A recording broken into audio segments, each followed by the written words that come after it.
All right, let's get started. I'll share my screen.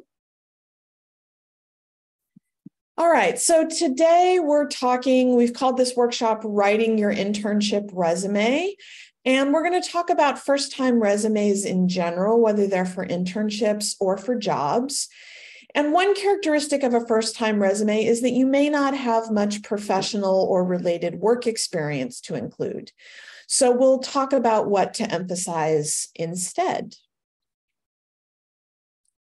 Our agenda today, this is what we're going to cover. We're going to talk about what is a resume and why it matters, what goes on a resume, and tied in with that is how to structure your resume. We'll spend some time on the real meat of a resume, which is describing your experiences or crafting your bullet points. And then we have two guests from industry, Don Yamazi and Jean Nguyen, who are going to join us at about 12:30 to talk about what they look for when they look at resumes for hiring. So this seems like a really basic question, but I think it's a really good place to start. What is a resume? In the US, a resume is a one-page overview of your experiences and skills that are relevant to a particular job position. And a resume is a very particular type of document with lots of expectations about what it will look like. And a key to writing a good resume is meeting those expectations, because people don't read resumes carefully. Instead, they scan them and process the information very quickly. So you need to present the information in your resume in a way that allows someone to really understand it at a glance. Also, you may have applicant tracking system software to deal with. This is software that automatically scans your resume for keywords and filters out resumes that don't match the job description. This software, it depends on the particular version an employer is using, but often can't handle many design elements, including columns and images. So we recommend having a designed copy of your resume that you can send directly to a person and a simpler designed version for uploading online.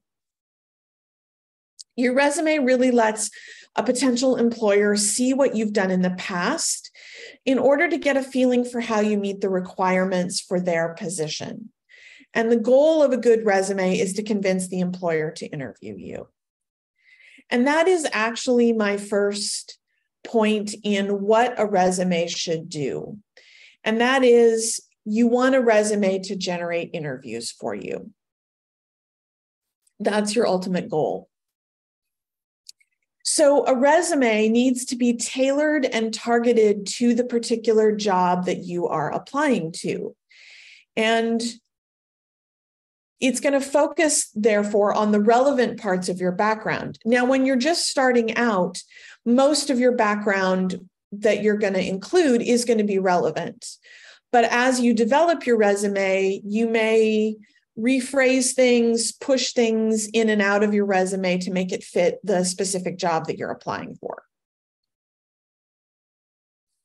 You want to include exact matches of keywords from the job description. And these keywords and required skills are more important than ever if you're uploading to a major company's website and they might be using that applicant tracking software to scan resumes on those keywords. Even if they're not like automatically filtering you out, it's possible that the people who are collecting the resumes are going to be filtering through them by these keywords, looking for the resumes that are the best fit. So that's why you want to tailor your resume to the job description and include those keywords and those required skills. You want to highlight your experiences, paid and unpaid. And I think this is really important to remember when you are new to writing your resume and you don't have a lot of paid experience, that you can, there's my light, that you can include unpaid experiences, including classroom experiences. And we're going to talk about how to do that. So let's move on from what your resume should do to start looking about what goes in your resume.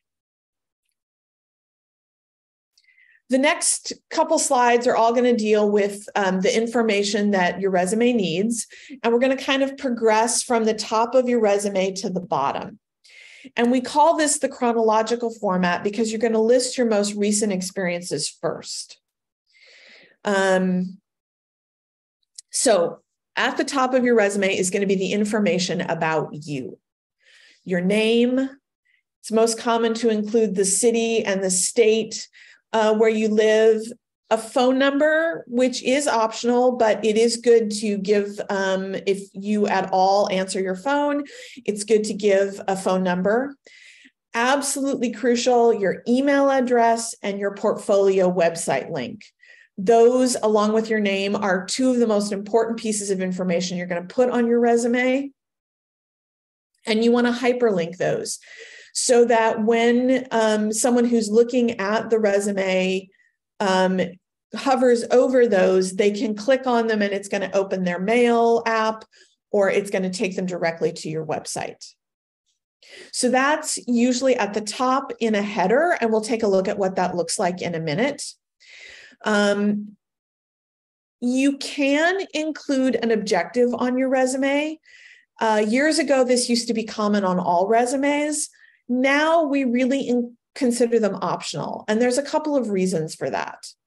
One reason they're optional is because if you're going to include an objective, a statement of what you're looking for, it needs to be written specifically for each individual position that you're applying to. And that takes work. You essentially have to rewrite it for every job or internship you apply for. Also, as your resume grows, the space on the page that the objective takes up is better used to describe your experiences and list your skills rather than writing an objective. So objectives are something you can include, but it is optional, and it is something you should think carefully about using. As someone coming right out of school or currently in school for an internship, your education is very important. So that usually goes in that second or third space on your resume. You want to give your full degree name. You don't need to list when you started school, but you do want to list when you anticipate graduating. The institution name should be there, and then where that institution is located, in case the person reading your resume is not familiar with it. So not every recruiter out there is going to know exactly where Art Center is. So you want to list Art Center College of Design, Pasadena, California. You can also include academic recognition, but don't include your GPA unless it's over 3.5. After you've got your information and your education, you're going to dive right into relevant work experience. And you're going to list bullet points highlighting your accomplishments. Now, if you don't have a lot of work experience, you can list your coursework experiences. And we're going to come back to both of those later on and go into how to write those bullet points in more detail. So let's just take a look at those top two parts of your resume. First, your header. And this is from our sample template. So you can see the Tink Adams name, nice and big, can't miss it. Graphic designer, the role that most fits you. Could be the role that you're applying for if that's something that you have experience in. And then you see the contact information, the email address, and the website. And I don't have those hyperlinked on this image, but again, just to really emphasize, you really do want to hyperlink your email address and your website. And then to show you what your education could look like, again, you're going to write out the whole thing: Bachelor of Fine Arts in Graphic Design, Art Center College of Design, Pasadena, California, and then over on the right-hand margin, an anticipated graduation date. So that's really what the top of your resume is going to look like. And then you would go into your work experience. And again, if you don't have work experience, course projects. But you're going to write up your course projects in a similar way that you would write up your work experience. So the key to listing course projects is to go beyond listing the title of the course and learn to describe what you did in the course in the same way that you would a job or internship experience. We don't usually recommend putting your instructor's name because it takes up space. And it's unlikely that the recruiter reading your resume is going to know that specific name. If you are entering a very small field where all the designers kind of know each other, there may be some benefit to adding your instructors' names to your courses. But in general, what you're going to do in your course projects is list the skills that you've included, list the tasks that you've done, just as you would if you were writing up an internship experience or a work experience.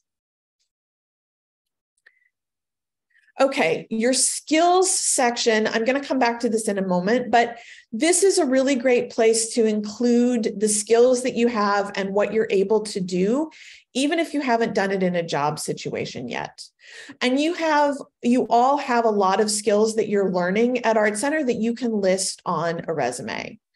Again, this is a place to match the words in the job description. Now, these last two bottom sections, awards and recognition and professional affiliations, are optional, but they're both really good to include, especially when you're just starting out. You want to give context for scholarships, awards, and shows to make sure the person that is reading your resume can quickly understand their importance. If you're going to list provost list, that's probably pretty clear what that is and the term that you were in it. But you may need to explain a scholarship or an award with a little more context. Professional affiliations are great. Do you belong to any professional or industry organizations? These can be a great way to get to know people and know about the resources in the field that you plan to go into. And most of them have discounted membership rates for students. And this also shows a potential employer that you are keeping up on your field, that you're learning about it, and that you are trying to make connections. So that's a really good reason for including those personal affiliations. Let's look at the skills section in a little more detail. We recommend 3 categories of skills. Design and presentation, which is kind of a broad category for your design skills, but also your other communication skills, your VisCom skills. Software, you really want to list the software that you can use. That's something that, that employers are often looking for, exactly which products do you know. And your language skills is something to list. When it comes to software, you're not going to quantify them. You're not going to say, you know, I'm 3 out of 5 stars in Adobe Creative Suite, or even that I'm 5 out of 5 stars in Adobe Creative Suite. Basically, because there's no universal way of assessing how proficient someone is in a piece of software. So if you know the software, if you've used it in a project, if you've taken an online course in it, that's something that you can list, but you don't need to try and quantify how good you are at it, mostly because there just isn't a universal, meaningful scale on that. With language, we do recommend giving a level of proficiency because that's more universally understood. So if you're a native speaker, if you're fluent, if you're conversational, or if you have professional knowledge, are some of the levels that you might give on your language skills. I'm going to go back to our sample so that you can see how a skills section might be laid out. Software, Mac and PC platforms, Adobe Photoshop, Illustrator, InDesign, Procreate. We do recommend listing the individual parts that you know. So maybe you know all of Adobe Suite, but list out what you know, because that's what an applicant tracking system is most likely looking for. That's probably what a recruiter is going to be scanning for. Not that you know the whole Creative Suite, but that you know the particular parts of it. Maybe you know SolidWorks or Rhino or Blender. There's lots of different software products that you can put here. Again, the threshold, do you know it? Have you done a project in it? Or have you taken an online course? Or have you specifically had a course that taught you how to use it? That's your threshold. Design and presentation. Again, these are specific design skills, but also some of your time management, critical thinking, research skills, prototyping. That's where those skills are going to go in that category. And then you see how the languages are presented. And also you can see how we would, I included the awards and recognitions and the organizations and activities section so that you could see what those look like on a resume. So that's what goes on your resume. And that's some about how you're going to structure the resume. But I also want you to think about how you're going to put the resume together, because resumes are really scanned. And this is a great quote from a Time magazine article about resumes that basically says, on average, someone is going to spend about 6 seconds with your resume, at least on the first look. So it's really important that they can get information out of your resume quickly. That's really the key. And so I want to talk a little bit about formatting. Now, this is a place to make use of the design skills that you have, all of your VisCom skills, everything that you might learn in putting a presentation together for class. So what are some formatting things to think about? One is white space. You don't want the resume to be too packed with information. You want to stick to one page until you are more senior in your field. And ideally, you want about 1-inch margins. You want to think about the hierarchy of information. Use larger headers and fonts for major sections, smaller fonts underneath. But you want to make sure that that's all consistent, that everything that's at the same level is in the same header, the same font size, the same font weight. And you don't want anything to be too tiny. So believe it or not, 10 to 12 point font is really good for a resume because it makes it possible for someone to scan it quickly. They don't have to focus their eyes and really like peer at your resume to get it out, get the information out. And the last formatting thing that I'm going to bring up is we recommend doing your date formats right aligned on the page. So that really makes it easy for someone to scan through your resume and see the chronology, to see the list of, like where you've been and when did you do that internship?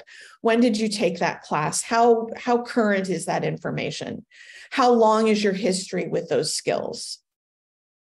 So let's take a look at, from a high level, what a resume, and again, this is designed so that it's probably compatible with application tracking software. That's why we don't have multiple columns other than listing the dates. And just take a look at white space, take a look at how the headers are laid out, how the font size decreases as things get more detailed on the page, but the big information is really there and really clear. All of the dates are right aligned on the page and they're very easy to pick out. So this just gives you a high-level overview of what we mean by making it easy for someone to get information out of your resume. And that's what I want to say about formatting, other than to just emphasize again that formatting is really important. And especially if you are someone with graphic design skills or visual design skills, you want to show those skills in your resume design so that that's clear from your resume. All right. I have one more really important category that I want to get to, and that is describing your experiences. Again, as we mentioned, you're going to use words directly from the job posting whenever you can. You're going to use the vocabulary of your profession. So all of those insider words that you've been learning in your classes, you're going to use on your resume. Use action words, and I'll point out what these are in a minute, but every bullet point that goes under your experience is going to start with an action word. It's going to start with a verb. You want to quantify your experiences. Use numbers whenever possible. And you want to prove through examples. I'll say a little bit more about this in a minute. Control the flow of information. That's using those formatting tools that we just talked about. Focus on your contributions and your accomplishments, not on the tasks that you did, but what you accomplished. So I mentioned you want to prove through examples. You want to show what you did rather than tell what you did. So telling would be saying something like, I'm a team player in the film industry. Showing that would be saying something like, collaborated with a team of 15 crew members via Zoom and in person to develop scripts and stage props. That's much more rich. It allows you to get more keywords in there. It starts with an action verb with collaborated. And it shows that you have those team skills by outlining what you accomplished. When you go to put your experiences together, ask yourselves these 3 questions. What did you do? How did you do it? And what was the outcome? What did you do? How did you do it? What was the outcome? That is really how you're going to get those rich descriptions of your experiences. So, for example, you start with an action verb, designed.